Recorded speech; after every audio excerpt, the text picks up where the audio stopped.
നിങ്ങളുടെ favourite shows ഇനി ഒരിക്കലും മിസ്സാവില്ല. ഇപ്പോൾ C5 കാണും നിങ്ങളുടെ ഫേവറേറ്റ് ഷോസ് തികച്ചും സൗജന്യമായി. കാർത്തിക് ക്ഷമിക്കണം, എനിക്ക് വേണ്ടി നീ ഇനി കാത്തിരിക്കരുത്. എനിക്കൊരു പ്രത്യേക സാഹചര്യത്തിൽ ഈ പെൺകുട്ടിയെ വിവാഹം കഴിക്കേണ്ടി വന്നു. എത്രയും പെട്ടെന്ന് നീ മറ്റൊരു വിവാഹം കഴിക്കുക. അതിപ്പോ നിന്നെ സംരക്ഷിക്കുന്ന ആ വലിയ വീട്ടിലെ ആളെ തന്നെ ആവുകയാണെങ്കിൽ നിനക്ക് പിന്നെ മറ്റൊരു ബന്ധം നോക്കേണ്ടി വരില്ല. ഞാൻ ഇവിടെ ഇങ്ങനെ ഒരു അവസ്ഥയിൽ അവന് വേണ്ടി കാത്തിരിക്കുകയാണെന്ന് അറിഞ്ഞിട്ടും ഞാൻ കാണിക്കുന്ന സ്നേഹത്തിന്റെ ഒരംശം പോലും അവൻ എന്നോട് തിരിച്ചു കാണിക്കുന്നില്ലല്ലോ. ഇനിയും ഞാൻ അവന് വേണ്ടി കാത്തിരിക്കുന്നത് മണ്ടത്തരമാവൂ? അവൻ എന്തിനാ എന്നെ ഇങ്ങനെ അവോയ്ഡ് ചെയ്യുന്നതെന്ന് എത്ര ആലോചിച്ചിട്ടും മനസ്സിലാവുന്നില്ല. ഇനി വിഷ്ണുവേട്ടനെ ശരിക്കും കല്യാണം കഴിച്ചൊന്ന് ധരിച്ചിട്ടുണ്ടാവോ?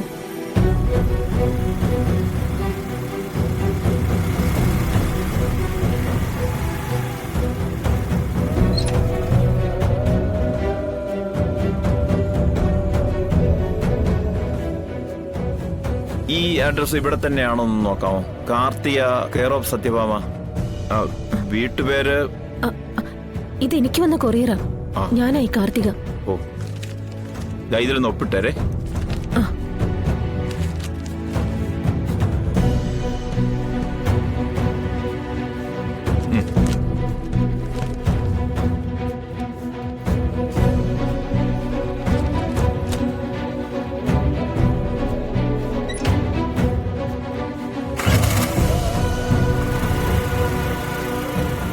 എന്തായിരിക്കും ഇതിൽ?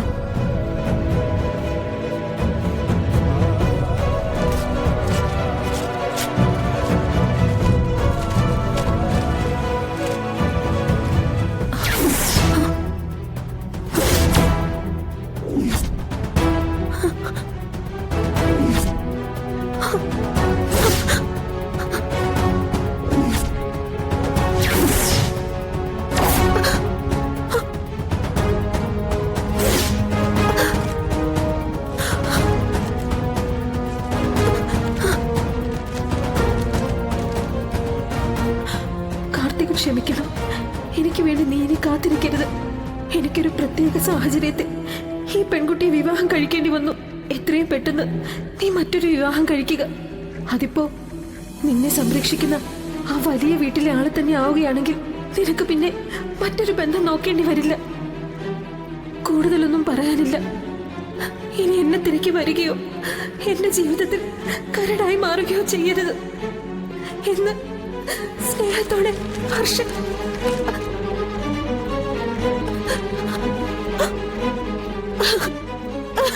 ഈശ്വര, ഇനി ഞാൻ എന്ത് ചെയ്യും?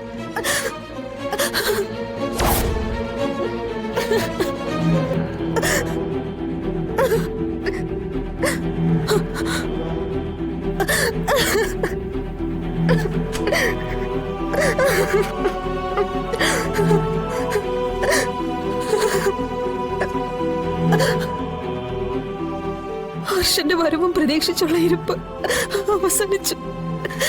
ഇനി എന്ത്, ആർക്ക് വേണ്ടിയാ ഞാൻ ജീവിക്കുന്നത്? അച്ഛനെയും അമ്മയും വെറുപ്പിച്ച് ജയശങ്കറിനെ തഴഞ്ഞ് ഹർഷനെ തേടി വന്നത് ഇങ്ങനൊരു കൊടും ചതി പറ്റാനായിരുന്നോ? ഇതതിലും വലിയ പരീക്ഷണമാണല്ലോ. എന്നൊന്ന് ആശ്വസിപ്പിക്കാൻ പോലും എന്റെ അടുത്ത് ആരുമില്ലല്ലോ.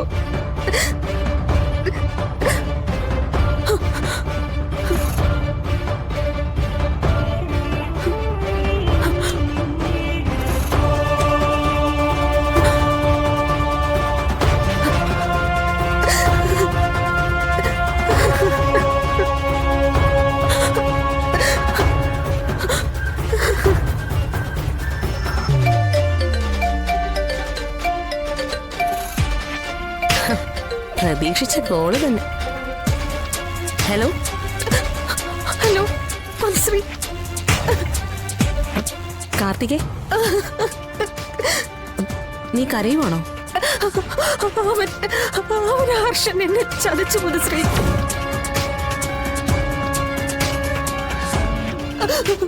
ഇത്രയും നാളും ഞാൻ ആർക്കു വേണ്ടിയാണോ കാത്തിരുന്നത്, അവൻ എന്നെ ചതച്ചു, ഭംഗിയായി ചതച്ചു. ഞാനിനി എന്ത് ചെയ്യും? ഞാൻ അവന് വേണ്ടിയല്ലേ എല്ലാം ഇട്ടെറിഞ്ഞ് ഇവിടെ വന്ന് നിൽക്കുന്നത്. അവനെ കണ്ടെത്തുന്നത് വരെ വിഷ്ണുവേട്ടന്റെ പെണ്ണായിട്ടൊരു അഭിനയം. ആ എന്നെയാ അവൻ ഭംഗിയായിട്ട് ചതച്ചത്. മറ്റൊരു പെൺകുട്ടിയായിട്ട് അവൻ വിവാഹം കഴിച്ചു. ഞാനിനി എന്ത് ചെയ്യും? പോയി ചാവടി. പ്രാക്ടിക്കലായി ചിന്തിക്കാൻ അറിയാത്ത നിന്നെ പോലുള്ള മന്ദബുദ്ധികളൊക്കെ ഭൂമിക്ക് ഭാരമാവാതെ ചാവുന്നതാ നല്ലത്. മധുശ്രീ, എന്റെ കാർത്തികെ, നീ ഏത് യുഗത്തിലാ ജീവിക്കുന്നത്? ഭാരത സ്ത്രീകൾ തൻ ഭാവശുദ്ധിയും പറഞ്ഞുകൊണ്ടിരിക്കാതെ ഇനിയുള്ള നിന്റെ നിലനിൽപ്പിന്റെ കാര്യം നോക്ക്. മധുശ്രീ എന്താ ഉദ്ദേശിക്കുന്നത്? നാടും വീടും നാട്ടാരെയും വെറുപ്പിച്ച് നിന്റെ നാട്ടിൽ നിന്ന് നീ കുറ്റിയും പറിച്ച് ഇങ്ങോട്ട് പോന്നു. ഇനി ആ കരയിലേക്ക് നിന്നെ ആരും കാലുകുത്താൻ സമ്മതിക്കില്ല. സ്നേഹിച്ചവൻ നിന്നെ നല്ല അന്തസ്സായി കൈയൊഴിഞ്ഞു. അപ്പൊ പിന്നെ ഇനി അവന്റെ അടുത്തേക്ക് നിനക്ക് പോകാൻ പറ്റില്ല. പിന്നെ നിനക്കിനി നിൽക്കാനുള്ള ഏക സ്ഥലം ഇപ്പൊ നിൽക്കുന്ന ആ സത്യാമ്മയുടെ വീട് തന്നെയാ. അതിനെത്ര നാൾ പിടിച്ചു നിൽക്കാൻ പറ്റും? അഭിനയല്ലേ എല്ലാം. എടി കൊച്ചെ, ഈ അഭിനയവും ജീവിതവും തമ്മിൽ വലിയ വ്യത്യാസമൊന്നുമില്ല. നീ ഈ അഭിനയം നിന്റെ ജീവിതത്തിലേക്ക് അങ്ങ് കൂട്ടിച്ചേർക്കാൻ പോകുന്നു. എന്ന് വെച്ചാൽ വിഷ്ണുവിന്റെ ജീവിതത്തിലേക്ക് നീ അങ്ങ് ഇടിച്ചു കയറാൻ പോകുന്നു. അവന്റെ ഭാര്യയായിട്ട് അങ്ങ് കൂടാൻ പോകുന്നു. അതൊക്കെ നടക്കൂ? വിഷ്ണുവേട്ടന് എന്നെ ഇപ്പൊ സംശയം. ശത്രുവിനെ പോലെയാ. ഹർഷൻ എപ്പോ വരുമെന്ന് കാണുമ്പോഴൊക്കെ ചോദിക്കും. എന്നാ നീ ഇന്നു മുതൽ നിന്റെ ഹർഷന്റെ പേരങ്ങ് മറന്നേക്ക്. എന്നിട്ട് ആ സ്ഥാനത്ത് വിഷ്ണു എന്ന പേരങ്ങ് പച്ചകുത്തിയേക്ക്. സ്നേഹത്തോടെ ഒരു പെണ്ണ് 10 വട്ടം ഒരു പുരുഷന്റെ പേര് വിളിച്ച ഒരു വട്ടമെങ്കിലും അവന് തിരിഞ്ഞു നോക്കാതിരിക്കാനാവില്ല. അതങ്ങ് രംഭയുടെ കാലം മുതൽ നമ്മള് പെണ്ണുങ്ങളെന്ന വർഗത്തിന് കിട്ടിയിട്ടുള്ള ട്രേഡ് മാർക്കാ.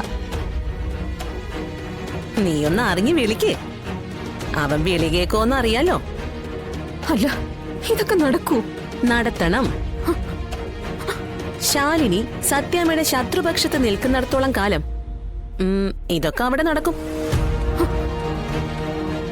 പിന്നെ ഇത്രയും വലിയൊരു വീട്, കാറ്, ബന്ധുക്കള്, ഇതൊക്കെ സ്വന്തമാക്കണമെങ്കിലേ കുറച്ചൽപ്പം പണിയൊക്കെ എടുക്കേണ്ടി വരും. എല്ലാം കൈവെള്ളയിൽ കിട്ടിക്കഴിയുമ്പോ ഈ ഉള്ളവളെ മറക്കാതിരുന്നാ മതി. എന്നാൽ ഇന്നു മുതൽ സ്വപ്നം കണ്ടോ, വിഷ്ണു നിന്റേതായിട്ട് മാത്രം മാറുന്ന നിമിഷങ്ങൾ.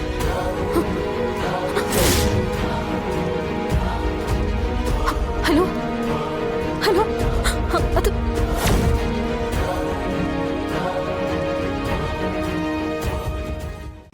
ഡൗൺലോഡ് ചെയ്യൂ C5 ആപ്പ്. കാണൂ എല്ലാ എപ്പിസോഡുകളും സൗജന്യമായി.